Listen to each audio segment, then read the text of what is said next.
Olá, amigos, sou Claudete Moura, estamos aqui para dar continuidade aos nossos estudos de O Livro dos Médiuns. No programa anterior estávamos comentando sobre os médiuns inspirados, que fica na segunda parte do Livro dos Médiuns, capítulo 15. Segundo o professor Herculano Pires, a reflexão mental é uma busca de sintonia. Nossas mentes não vivem isoladas, mas num processo de comunhão espiritual que o Espiritismo revelou e pesquisou. Então, muito interessante isso que o professor Herculano fala, que a reflexão mental é uma busca de sintonia. Nós sempre estamos buscando uma sintonia na comunicação com os nossos amigos espirituais. E as nossas mentes nunca estão isoladas umas das outras, mas num processo de comunhão espiritual. E quem que veio revelar esse processo? A doutrina espírita veio revelar esse processo porque fez uma pesquisa utilizando as leis espirituais, ao contrário do materialismo que utiliza as leis materiais. Então, quando pensamos seriamente num problema, atraímos a colaboração de outras mentes, encarnadas ou desencarnadas. E aí é um alerta muito grande para nós, porque quando nós pensamos seriamente num problema, nós vamos atrair a colaboração de outras mentes, sejam encarnadas, sejam desencarnadas. Se essas mentes estiverem querendo colaborar conosco para que nós possamos resolver esse problema de uma maneira mais correta, para o nosso bem e para o bem das pessoas necessitadas, ótimo. E se os espíritos inferiores estiverem também querendo colaborar conosco, mas nos desviando do bom caminho, na resolução daquele problema. Então, nós temos que ter esse cuidado de sabermos que quando pensamos, nós estamos atraindo a colaboração de outras mentes, sejam encarnadas, sejam desencarnadas. Mas o orgulho humano, fala o professor Herculano, mas o orgulho humano dificilmente permite que certas pessoas aceitem essa verdade, que tudo fazem para negar e rejeitar. Não, sou eu que estou pensando, eu que penso desse jeito, eu que faço desse jeito, não tem influência nenhuma nos meus pensamentos, nos meus sentimentos. O que ele diz que é isso? Orgulho. Orgulho humano dificilmente permite que certas pessoas aceitem essa verdade, porque elas negam essa verdade, porque elas rejeitam essa verdade. Kardec deixa bem claro, num texto do Evangelho segundo o Espiritismo, quando ele fala da pessoa que está num deserto, perdida, com sede, sem encontrar água, e daí ela tem uma intuição, ela tem uma ideia assim, se eu for por esse caminho, eu vou encontrar. E daí ela segue a intuição e encontra a água. Daí ele fala, se ela for uma pessoa de fé, se ela for uma pessoa que acredita na inspiração, acredita que nós somos sempre inspirados para resolver os nossos problemas da maneira mais correta, ela vai agradecer aqueles que inspiraram para que ela chegasse àquele local. Se for uma pessoa orgulhosa, como fala o professor Herculano, vai falar assim, mas que bom que eu sou. Que boa ideia que eu tive de ir por esse lado e não pelo outro. Então, depende muito de cada um de nós. Então, nesta categoria dos médiuns inspirados, ainda podem ser incluídas as pessoas que, não sendo dotadas de inteligência excepcional, olha só, não tem uma inteligência fora de série, e sem sair do seu estado normal, tem relâmpagos de lucidez intelectual que lhes dão surpreendente facilidade de concepção e de elocução, em certos casos, o pressentimento do futuro. Vamos falar de um orador espírita que preparou uma palestra para determinado trabalho e ele então preparou aquela palestra, pesquisou, consultou as obras básicas, tudo de uma maneira certa, porque ele sabe que ele não é dotado de uma inteligência excepcional e ele então vai precisar de ter um conhecimento ao seu alcance para ele então tratar daquele assunto. Mas durante essa palestra, ele pode ter esse relâmpago de lucidez intelectual, que vai surpreender, porque ele vai ter uma facilidade de conceber conceitos, ideias, trabalhar, falar determinadas coisas que ele não está acostumado a falar. E em certos casos também, ele pode pressentir o futuro. Em alguns médiuns inspirados também pode acontecer isso. No caso de orador espírita, eu tenho uma experiência pessoal.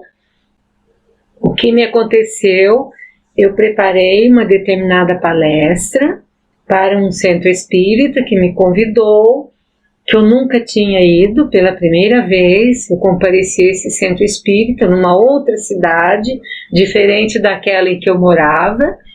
E quando eu cheguei lá com a minha palestra preparadinha, estudei bastante, eu comecei a falar e começou a me vir ideias diferentes. E eu embarquei nas ideias, porque a gente tem que estar aberto às intuições. E eu percebi que à medida que eu ia falando, eu fui fazer uma palestra sobre a casa espírita. E à medida que eu ia falando dos problemas que pode acontecer entre os trabalhadores, entre os assistentes, eu vi que tinha umas pessoas que olhavam uma para as outras e algumas pessoas começaram até a chorar. E eu fiquei assim, terminei minha palestra, normalmente, né? E depois eles vieram falar para mim assim, olha, você não sabe a contribuição que você trouxe hoje para nós, porque nós tivemos uma reunião ontem entre os trabalhadores e esse assunto foi muito polêmico. Então teve muitas dissidências, teve muitas discordâncias.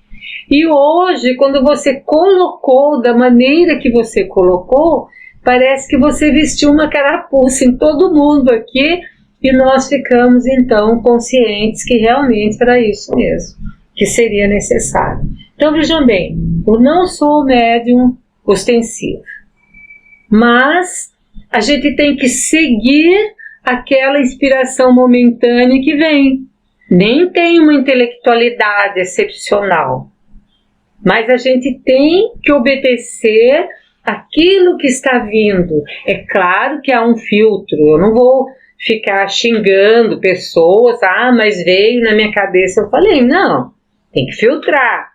Mas geralmente nesse problema de preparação de palestra, casa espírita bem preparada, os espíritos estão ali para nos ajudar. E foi isso que aconteceu.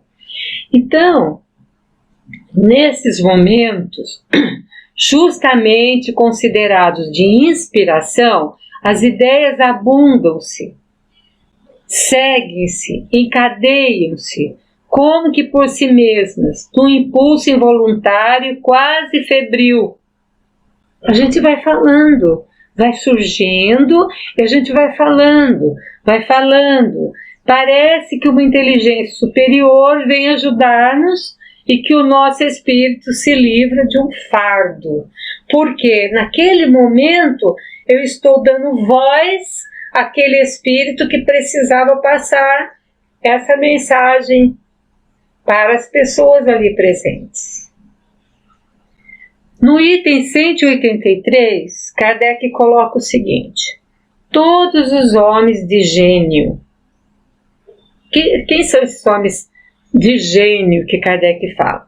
Artistas, sábios, literatos, homens de gênio que estudaram bastante, que têm uma capacidade fora do normal, são sem dúvida espíritos adiantados, capazes de conceber grandes coisas e trazê-las em si mesmos. Quando o espírito reencarna, ele já traz com ele aquela experiência da sua encarnação anterior. Então, quando a gente vê uma pessoa, como Kardec chama, homem de gênio, muito intelectualmente bem dotada, a gente sabe que isso não é coisa de uma encarnação. E já foi trabalhado, geralmente, em várias encarnações, para poder, então, trazer tudo isso. Ora, é precisamente por julgá-los capazes que os espíritos, quando querem realizar certos trabalhos, lhes sugerem as ideias necessárias. Porque eles já estão bem dotados fisicamente. A inteligência deles já está bem desenvolvida. Então, quando os espíritos querem realizar alguns trabalhos mais elaborados, eles vão se servir, então, desses espíritos que já estão mais preparados. E é assim que eles são, na maioria das vezes, médios sem ou saberem. Não tem nem ideia de que eles estão servindo a uma força superior, a um espírito mais adiantado. Eles têm, não obstante, uma vaga intuição de serem assistidos, pois aquele que apela à inspiração faz uma evocação. Então, se esse homem de gênio inteligente, se esse artista, se esse sábio, se esse literato, além dele já ter essa capacidade pessoal dele mesmo, fizer uma evocação para um espírito superior, ele vai ter mais possibilidades. Ele tem sempre uma vaga intuição, pelo seu adiantamento já. Ele tem uma intuição de que ele pode fazer isso. Se ele não esperasse ser ouvido, por que haveria de clamar com tanta frequência: meu bom gênio, vem ajudar-me? E a gente vê que esses artistas, esses literatos, principalmente os mais antigos, eles sempre faziam essas evocações. Então Kardec perguntou aos espíritos: qual a causa primeira da inspiração? Como que ela acontece?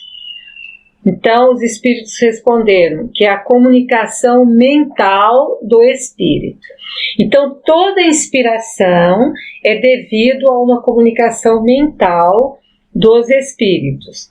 A inspiração não se destina apenas a grandes revelações?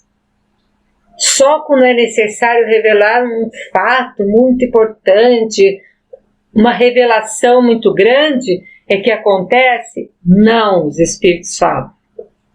Ela se relaciona quase sempre com as mais comuns circunstâncias da vida. Por exemplo, queres ir a algum lugar e uma voz secreta te diz que não, porque corres perigo. Não acontece com a gente às vezes? Eu quero ir para algum lugar, mas será que eu vou? Será que vai ser bom? Será que não é perigoso? Ou ainda essa voz te sugere fazer uma coisa em que não pensavas.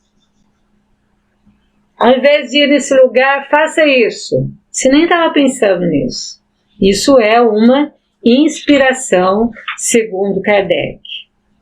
Um escritor, um pintor, um músico, por exemplo, nos momentos de inspiração, poderiam ser considerados médiums? Kardec perguntou. E os espíritos responderam: sim, pois nesses momentos tem a alma mais livre e como separada da matéria, que então recobre em parte as suas faculdades de espírito e recebe mais facilmente as comunicações dos espíritos que a inspiram.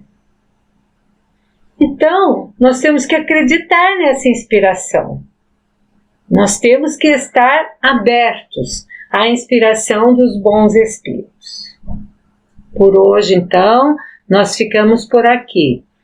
E vamos continuar no próximo programa esse assunto ainda dos médiuns inspirados. Claudete Moura, para o divulgar.net.